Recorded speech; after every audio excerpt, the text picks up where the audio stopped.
오늘 말씀은 히브리서 9장 23절에서 28절입니다. 히브리서 9장 23절에서 28절의 말씀입니다. 같이 한 목소리로 읽어보겠습니다. 그러므로 하늘에 있는 것들의 모형은 이런 것들로서 정결하게 할 필요가 있었으나 하늘에 있는 그것들은 이런 것들보다 더 좋은 제물로 할지니라. 그리스도께서는 참 것의 그림자인 손으로 만든 성소에 들어가지 아니하시고 바로 그 하늘에 들어가사 이제 우리를 위하여 하나님 앞에 나타나시고 대제사장이 해마다 다른 것의 피로써 성소에 들어가는 것 같이 자주 자기를 드리려고 아니하실지니 그리하면 그가 세상을 창조할 때부터 자주 고난을 받았어야 할 것이로되 이제 자기를 단번에 제물로 드려 죄를 없이 하시려고 세상 끝에 나타나셨느니라. 한 번 죽는 것은 사람에게 정해진 것이요 그 후에는 심판이 있으리니 이와 같이 그리스도도 많은 사람의 죄를 담당하시려고 단번에 들이신 바 되셨고 구원에 이르게 하기 위하여 죄와 상관없이 자기를 바라는 자들에게 두 번째 나타나시리라. 아멘. 오늘 본문의 말씀 하늘의 예배라는 제목을 가지고 말씀을 나눌 겁니다. 기도드리겠습니다. 좋으신 아버지 하나님을 찬양합니다. 우리의 생명이 되시는 우리 하나님 아버지를 찬양합니다. 우리를 사랑하여 주셔서 또 귀한 주일 예배 자리로 불러주신 은혜에 감사와 찬양을 드립니다.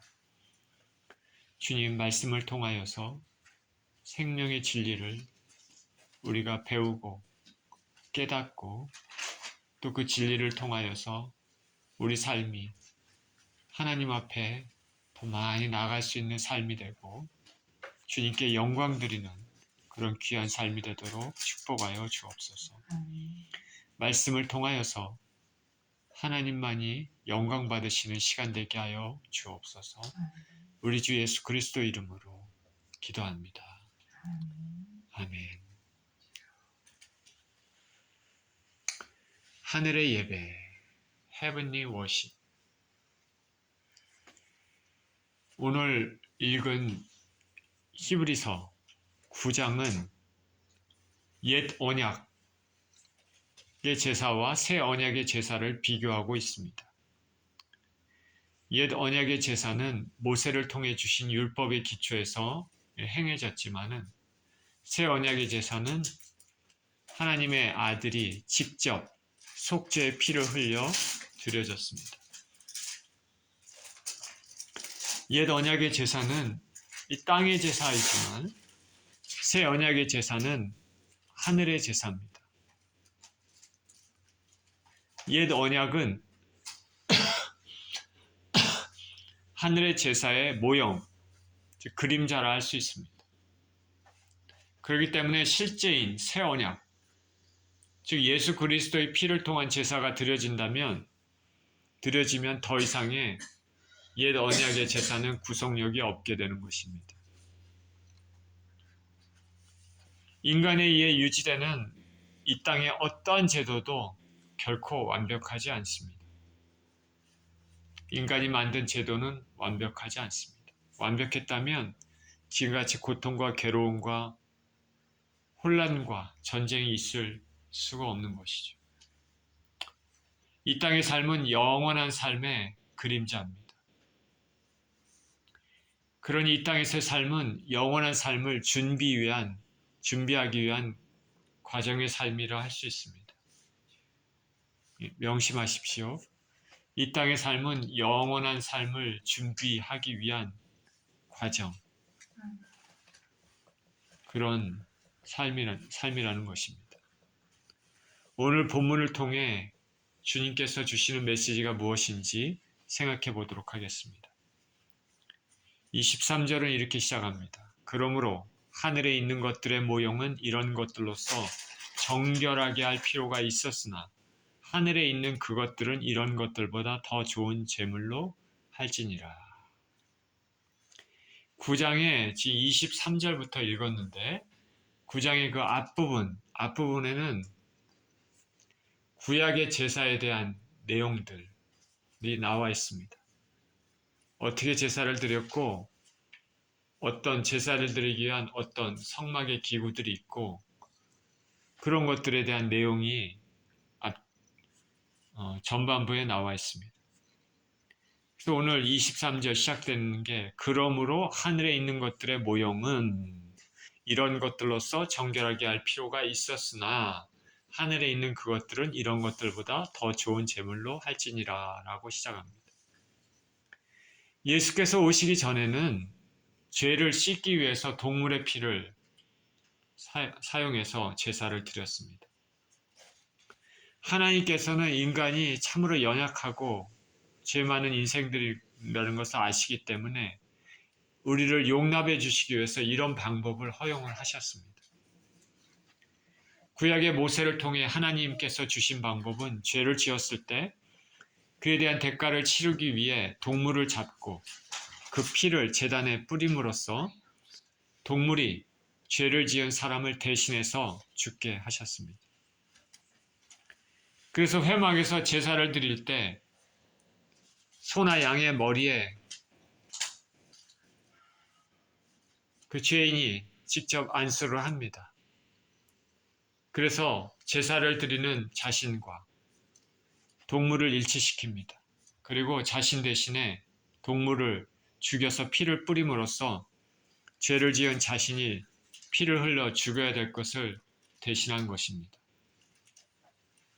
성경에서는 피 흘림 없이는 죄사함이 없다 말합니다. 죄의 대가는 곧 피 흘림입니다. 곧 죽음이죠. 그러니 깨끗함을 입기 위해서는 반드시 죽음이 피가 수반됩니다. 그만큼 죄의 문제는 심각합니다. 현대사회는 죄에 대하여 그렇게 심각하지 않게 생각하는 경향들이 많이 있지만 그러나 죄의 문제는 매우 심각한 것입니다. 어떤 사람들은 사랑의 하나님이 어떻게 지옥을 만들 수 있겠느냐 반문하고 지옥은 실제로 존재하지 않는다라고 부정하거나 또 심판이 있음을 부정하는 사람들이 있습니다. 이런 사람들은 하나님을 모르는 사람입니다. 성경을 모르는 사람이죠. 하나님의 거룩, 하나님의 공의로움에 대해서 알지를 못하고 무조건적으로 하나님은 용납해 주시는 분으로 잘못 알고 있습니다. 우리는 죄의 문제를 반드시 해결해야 됩니다. 그래야지 우리 인생은 살 수 있기 때문에 그렇습니다. 하나님께서는 지상에 사는 사람들을 위해서 하늘의 제사의 의미를 본떠서 드릴 수 있는 제사 제도를 주셨습니다. 제사에 사용되었던 성막, 그리고 그 안에 모든 기구들, 그리고 제사를 드리는 죄인된 인생들, 이런 것들을 모든 것들은 피로써 정결케 되었습니다. 구약에서 이렇게 행해졌던 이러한 지상의 제사의 형태, 이 땅의 제사의 형태는 그러나 참 형상이 아니라 하늘의 모형, 하늘의 그림자에 불과합니다. 그래서 본문에서는 하늘에 있는 것들, 즉 예수 그리스도 안에서 정결케 되는 것들은 구약의 것들보다 더 좋은 제물로 해야 한다 말하고 있습니다. 구약의 것들보다 더 좋은 제물로 해야 된다. 먼저 구약의 것들보다 더 좋은 제물이 무엇일까? 그거는 바로 예수 그리스도의 피입니다. 참것의 그림자인 희생제물인 동물의 피와 참것인 예수 그리스도의 보혈을 대조시키고 있는 것입니다. 그리고 하늘에 있는 것들은 무엇일까? 바로 하늘 성소에 들어갈 성도들을 가리키는 것이죠. 거룩한 하늘의 처소에서 하나님과 함께 거해야 될 성도들은 반드시 정결함을 입어야 됩니다. 그렇지 않고는 하나님과 거룩한 하나님과 함께 거할 수 없죠. 구약에 있었던 모형에 불과한 지상의 것들은 동물의 피로 정결케 되었지만은 그것은 외형적인 정결에 외형적으로 겉으로만 깨끗하게 되는 것에 불과했습니다. 우리가 병이 있다면 병 안이 지저분한 오물로 가득 차 있고 병 겉에는 역시 또 지저분한 걸로 덮여 있을 때 우리가 병 겉만 깨끗게 하면은 되겠습니까? 병 안까지도 다 깨끗해야 되는 것이죠. 구약의 제사는 외형적인 정결에 불과하다. 왜냐하면 내적인 문제, 우리 인생의 내 안에 있는 심령의 문제, 양심의 문제를 완전히 해결하지 못했습니다. 그렇기 때문에 죄를 지을 때마다 다시 동물을 잡아 피를 뿌려서 반복된 제사를 드려야 됐습니다. 죄를 지으면 죄 지은 사람이 그 해결하기 위해 동물을 가지고 제사장 앞으로 해막에 가지고 옵니다. 그래서 동물을 죽임으로써 피를 뿌림으로써 자신의 죄가 사함을 받게 되는 것이죠. 그러다가 또 죄를 지으면 그 죄를 해결하기 위해서 동물을 또 잡아야 되는 것이죠. 자꾸 이렇게 보면 제사장이 무슨 죄를 그렇게 많이 짓느냐. 피비린내 나는 그 제사를 계속 드려야 되는 것이죠. 완전하지 못하기 때문에 그렇습니다.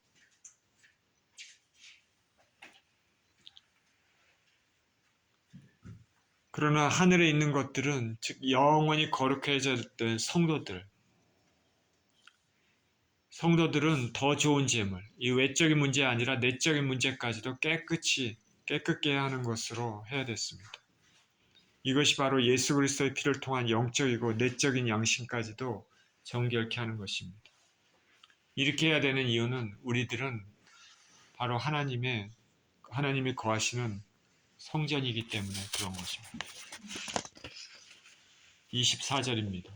그리스도께서는 찬 것의 그림자인 손으로 만든 성소에 들어가지 아니하시고 바로 하늘에 들어가사 이제 우리를 위하여 하나님 앞에 나타나시고 자신의 피를 들여 스스로 제물이 되신 예수께서는 그 후에 그림자에 불과한 성전에 지상의 성소에 들어가지 않으셨습니다. 그리고 바로 하늘에 들어가셨습니다. 그리고 우리를 위해 하나님 앞에 나타나셨다 말합니다. 진정한 제사, 참 희생 제사를 드린 예수께서는 그 후에 지상 성소에 들어가지 않으셨습니다. 그럴 필요가 없으셨습니다. 왜 그렇습니까? 더 이상 희생 제사가 필요하지 않기 때문입니다. 지상의 대제사장들처럼 희생 제사를 드리기 위해 성소에 다시 들어가실 필요가 없으신 것입니다.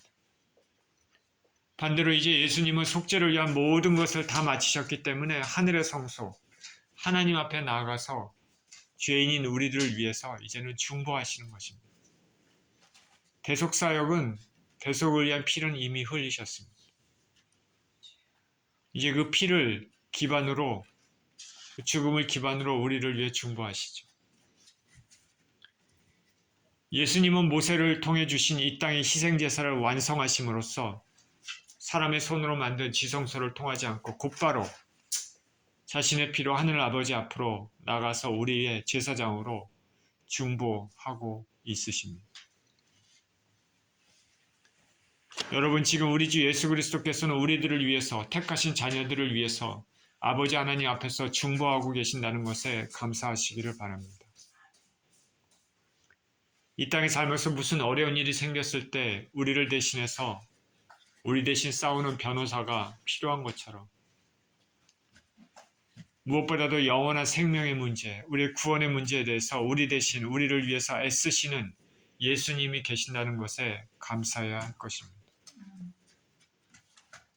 우리가 하나님 앞에 섰을 때 왼쪽으로 가면 영원한 심판, 지옥의 길로 천길 낭떠러지로 떨어지고 오른쪽으로 가면은 영원한 복락의 길, 너무나 아름답고 행복한 영생의 길이 오른쪽으로 주어지는데 그 무시무시하고 두려운 그 심판, 그 결정대 앞에서 우리 주 예수 그리스도께서 저를 위하여 하나님 앞에 대신 말씀해 주신다 하면은 그 얼마나 감사한 일입니까? 이 아무개는 나를 믿은 사람입니다. 내 피로 정결케 된 사람입니다. 회개함으로 정결케 됐기 때문에 이 사람은 영원한 천국에서 영생의 복락을 누릴 자격이 됩니다. 예수님이 아버지 앞에서 우리를 가리키면서 그렇게 시인해 주신다면은 그거 얼마나 감사한 일입니까? 우리는 영생을 위해서 생명의 문제에서 우리 대신 애쓰시는 예수님이 계시다는 것에 감사해야 할 것입니다. 생명까지 주신 우리 주님께서 우리를 얼마나 사랑하시겠습니까? 25절입니다. 대제사장이 해마다 다른 것의 피로써 성소에 들어가는 것 같이 자주 자기를 드리려고 아니하실지니 그리하면 그가 세상을 창조할 때부터 자주 고난을 받았어야 할 것이로되 이제 자기를 단번에 제물로 드려 죄를 없이 하시려고 세상 끝에 나타나셨느니라. 지상의 대제사장은 매년 1차씩 1년에 한 번씩 대속죄일에 성소 안에 휘장 뒤 지성소에 들어갔습니다. 그래서 자신과 그리고 자신의 가족 그리고 이스라엘 온 회중의 죄를 속했습니다. 이때 반드시 동물을 잡아서 피를 뿌린 후 성소안 휘장에 들어갔습니다. 왜냐하면 거룩하지 못한 상황에서 들어갔다가 죽임을 당할 수 있기 때문입니다. 거룩하지 못한 인생이 거룩한 하나님 앞에 서게 되면 죽게 됩니다. 이러한 속죄 행위 매년 반복돼서 매년 다른 희생 제물의 피를 필요로 했습니다. 그러나 구속을 위한 예수님의 희생은 영원한 효력을 가지고 있습니다. 그렇기 때문에 반복해서 드릴 필요가 없다고 말합니다. 만약에 반복해서 드려야 된다면 예수님은 매년 자신을 드려야 된다. 다시 말하면 예수님은 자꾸자꾸 죽으셔야 된다. 그러나 예수님은 단번에 자신을 들여서 제사를 완전케 하셨습니다. 이 단번이라는 것, 영어로 얘기하면 once for all. 한 번의 완전함으로 다시금 반복할 필요가 없음을 나타냅니다. 예수님의 속죄 사역은 한 번에 모든 것을 완전케 하셨습니다. 우리 죄가 사함받기 위해 예수님이 다시 죽으실 필요가 없음을 말하고 있습니다. 예수께서는 우리의 죄를 사함받기 위해 우리를 깨끗게 하시기 위해 하나님 아버지께서 정하신 모든 것들을 십자가에서 완전히 만족해 하셨습니다. 완전한 속죄 사역을 이루신 것입니다. 그렇기 때문에 우리의 구속을 위해서 더 이상 필요한 것은 없습니다. 부족한 것이 없습니다. 그래서 구원을 얻기 위해서는 이제 선택은 바로 예수님의 희생과 사랑을 믿음으로 받아들이느냐 그렇지 않느냐를 선택하는 인생들에게 넘어가 있습니다. 우리가 예수님께 마음의 문을 여느냐 열지 않느냐. 그러니 우리가 구원을 얻게 된다면 예수 그리스도의 공로로 얻는 것이고 구원을 얻지 못하게 된다면 예수님의 공로를 거부했기 때문에 그렇습니다. 간단하지 않습니까? 구원은 온 세상의 모든 것보다 가장 중요하고 가장 귀한 것인데 구원을 얻기 위한 방법은 누구에게나 다 똑같이 적용이 됩니다. 예수님을 영접하느냐, 영접하지 않느냐. 어린아이도 할 수 있고 나이든 노인도 할 수 있습니다.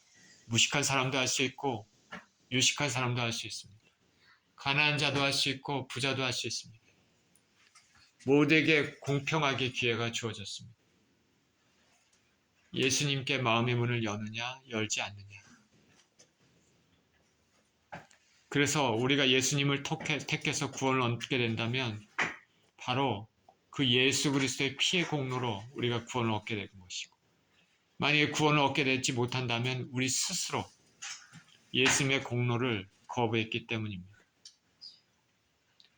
우리를 위해 고난을 당하시고 죽음을 당하셔서 이 모든 것을 이루신 예수 그리스도를 찬양합니다. 그리고 이 모든 것들을 계획하시고 섭리하시고 당신의 아들 독생자를 주신 하나님 아버지를 찬양합니다. 그리고 이 진리의 사실을 우리로 하여금 믿게 하시는 성령님을 찬양합니다. 이 모든 것을 이루시기 위해 예수님은 세상 끝, 즉 2000년 전에 예수님께서 이 땅에 오셨습니다. 여기 보면 세상 끝에 나타나셨느니라 말하고 있습니다.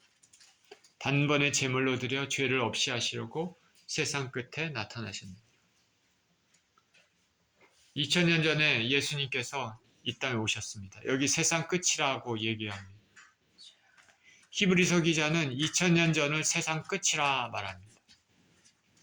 성경의 관점에서 세상 끝은 이미 예수님이 오신 때부터 시작됐다는 것을 알 수 있습니다.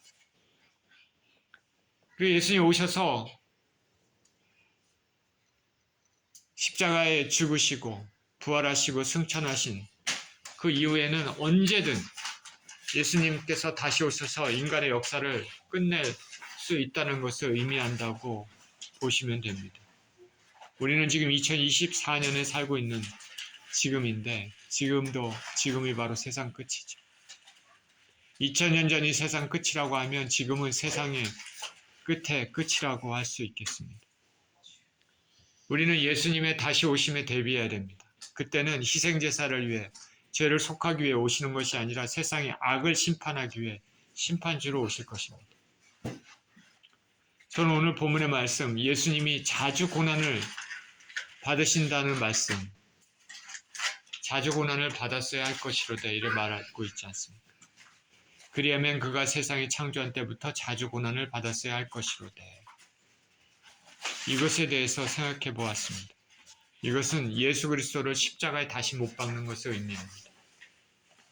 히브리서 6장 1절에서 8절은 이렇게 얘기합니다.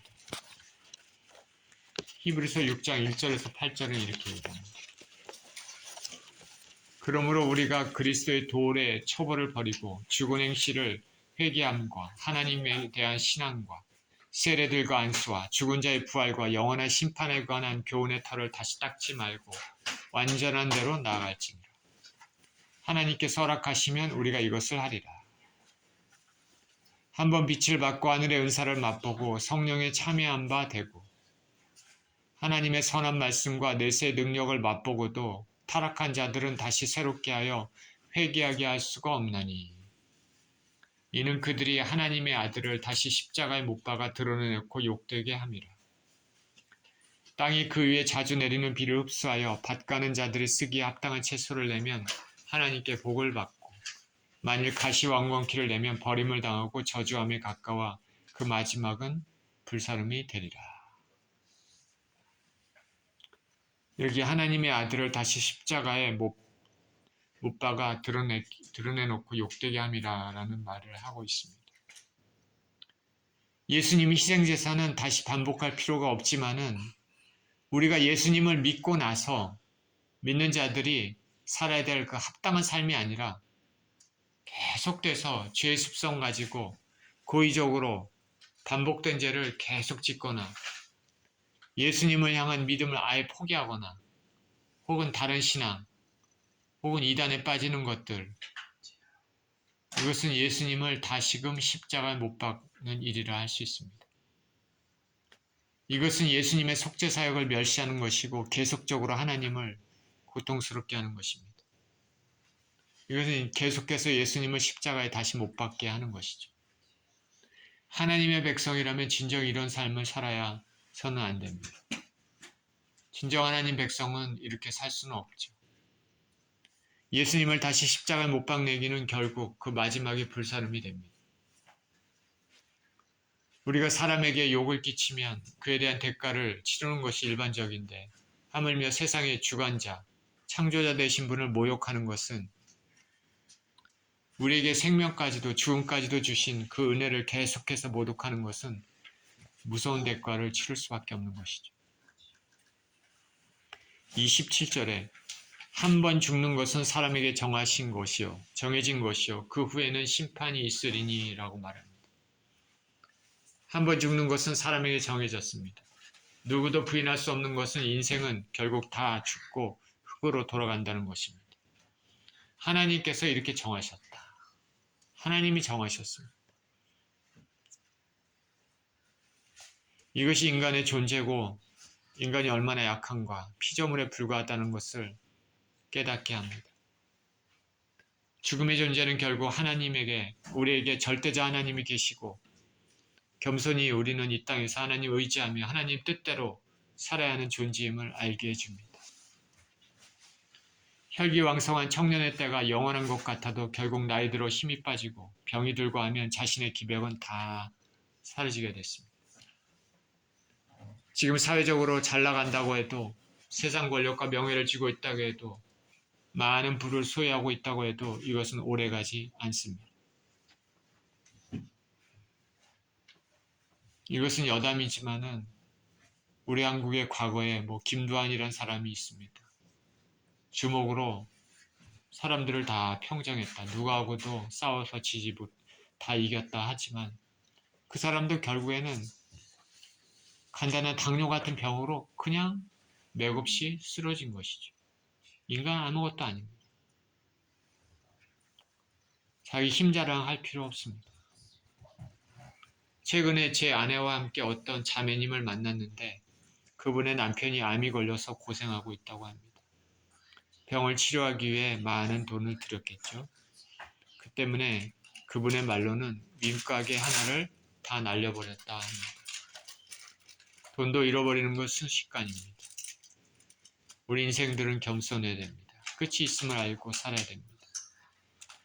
누구나 이 땅을 떠나게 되면 하나님 앞에 섭니다. 그 후에는 심판이 있습니다.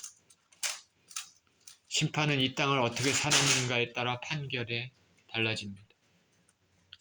우리가 높은 위치에 있었다든가 돈을 많이 벌었다든가 심지어 사회에 참 많은 공헌을 했다 하더라도 하나님 앞에서는 그것이 심판의 기준이 되지 않습니다.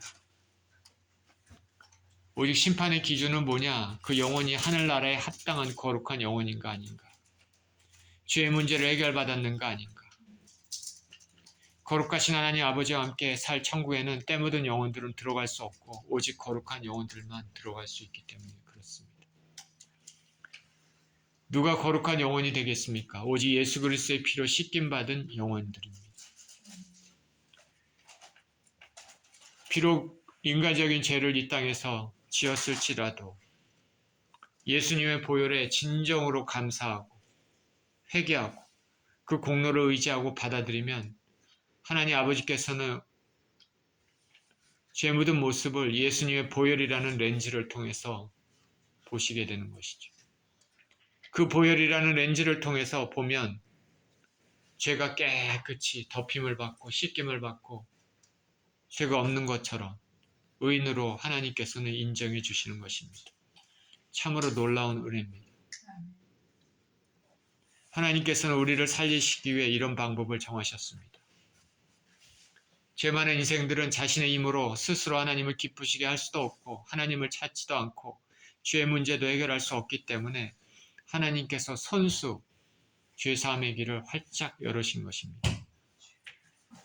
우리 죄를 씻기시기 위해 죄로 인한 죽음의 심판을 피할 수 있도록 죄 없으신 당신의 아들을 희생제물로 삼으셔서 우리 대신 피 흘리고 죽으시게 하셨습니다. 그러면서 그 사실을 진정으로 믿고 감사드리며 죄를 회개하는 사람에게는 어느 누구나 아버지께서는 받으십니다.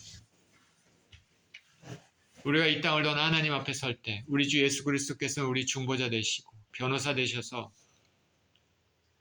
아무개는 이 땅에서 살 때 나를 진정으로 믿고 살았기 때문에 하나님 앞에서 천사들 앞에서 우리를 천국에 합당한 시민으로 인정하시는 것입니다.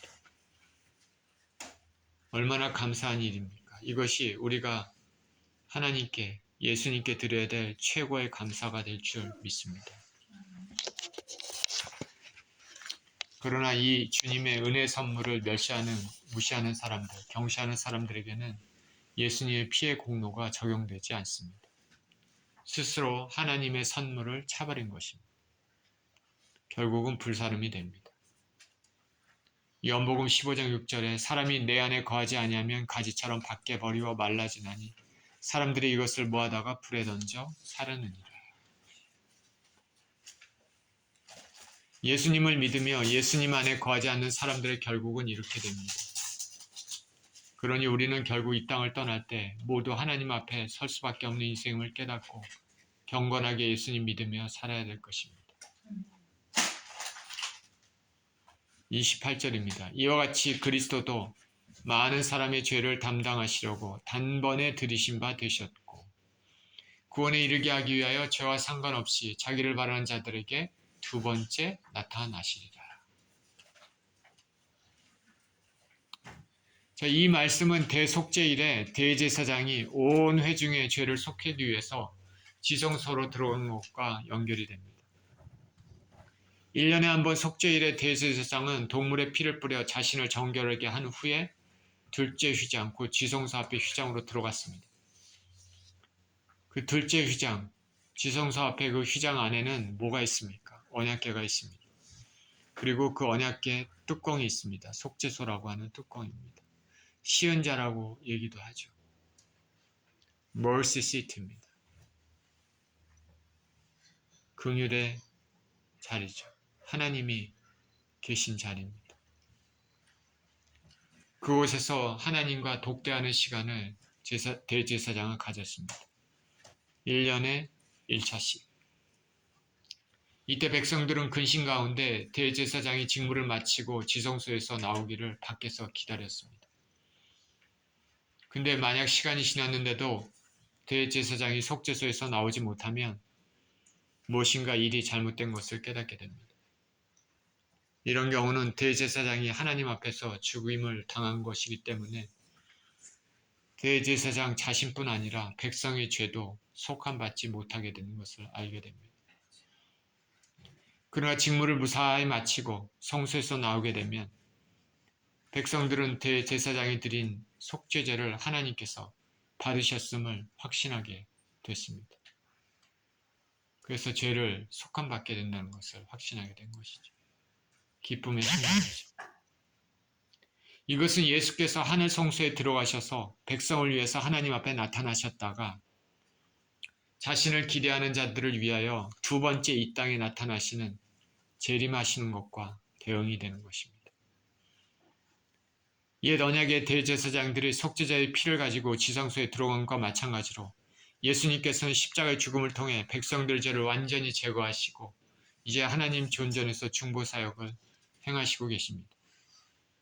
또한 대제사장이 속죄제를 드리고 성소에서 나올 때 밖에서 기다린 백성들이 하나님께서 속죄제를 받으셨음을 확신하고 기뻐하는 것처럼 예수님께서 하늘 성소에서 이 땅에 다시 재림하심으로써 예수님을 기대하는 자들은 구원받은 자로서의 구원의 완성, 절정의 영원한 기쁨을 누리게 될 것입니다.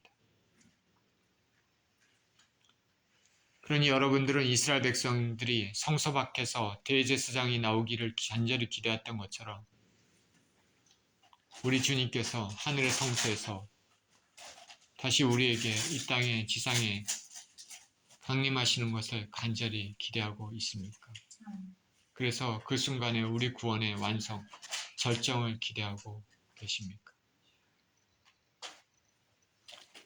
오늘 본문은 예수님의 십자가 속죄의 위대함을 구약의 속죄제와 비교해 말씀을 드렸습니다. 구약의 속죄제사는 하늘의 속죄제사의 모형이고 그림자입니다.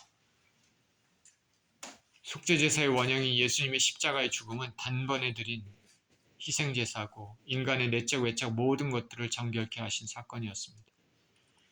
이제 주님은 이렇게 모든 사역을 마치시고 하나님 앞에서 우리를 위해서 중보하고 계시고 우리의 구원의 완성을 위해 또 이 땅에 다시 오실 것입니다.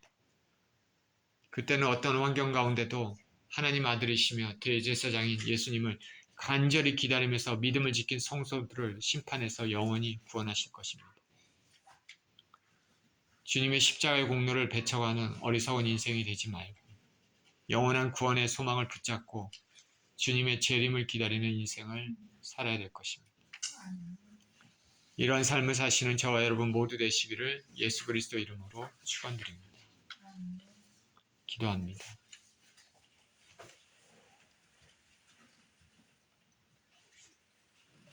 하나님 아버지, 감사와 찬양을 드립니다.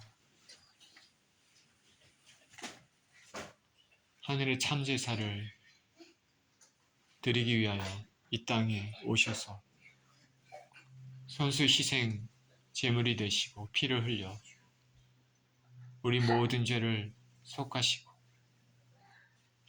이제 하늘에 오르셔서 또 우리를 위하여 하나님 앞에서 중보하고 계신 그 예수님을 찬양합니다. 그 예수님의 왕전한 속죄 사역으로 인하여서 우리는 하나님 앞에 거룩한 인생으로 될 수 있는 아버지 길을 허락받았고 영생의 삶을 살 수 있는 은혜를 허락받았습니다. 하나님 우리 아버지, 이러한 구원의 길을 활짝 열어주신 것에 대하여 감사를 드립니다. 이제 예수 그리스도께서 이 땅에 다시 오실 때 우리 구원의 완성의 절정을 체험하는 그런 기쁨의 순간을 우리가 기대하며 기다리며 살게 하여 주셔서 우리 예수 그리스도의 재림을 소망하는 그런 믿음의 사람들이 다 될 수 있도록 우리를 붙잡아 주시옵소서. 감사드리며 우리 주 예수 그리스도 이름으로 기도합니다. 아멘.